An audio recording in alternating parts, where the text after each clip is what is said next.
За 4-р тест 25-р бодлого. За зурагт дүрсэлсэн дарааллын эхний 3 дүрсийг бол үзүүлсэн байна. За тэгвэл 7-р дүрс хичнээн квадратаас бүтсэн байх вэ гэж. За тэгэхээр энэ нь бол эхний дүрс бол 1 квадрат, 2 дахь дүрс бол 3 квадратаас, 3 дахь дүрс бол 6 квадратаас бол бүтсэн байна.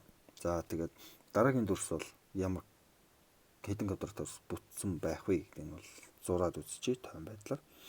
За тэгэхээр 3 дахь дүрс бол ийм байгаа. Тэгвэл 4 дахь дүрс бол яг уу гэхээр энэ дээр ингэж нэмэгдэх хэрэгтэй гэсэн үг. Ингэж зурагт. Тэгэхээр бид нар дээр бол шинээр бол юу нэмэгдсэн бэ гэхээр 4 ширхэг бол квадрат нэмэгдсэн байна. Тэгэхээр энд бол 10. За эхний зүү тогтлуудаа ер нь гэж харчих. Энд бол 2-оор нэмэгдсэн, энд бол 3-аар нэмэгдсэн, энд бол 4-оор нэмэгдсэн. Тэгвэл ерөөсөө дараагийн 5-аар нэмэгдэнэ гэсэн үг байна. Дараагийнх нь бол 6-аар нэмэгдэнэ. За энэ бол бид нар эхний 6 ширхэг. За дараагийнх нь бол 7-оор нэмэгдэж байна. Бид нарыг олох хэрэгтэй 7 дугаар зураг гэсэн үг шүү дээ. 28 ширхэг квадратаас бүтсэн байна.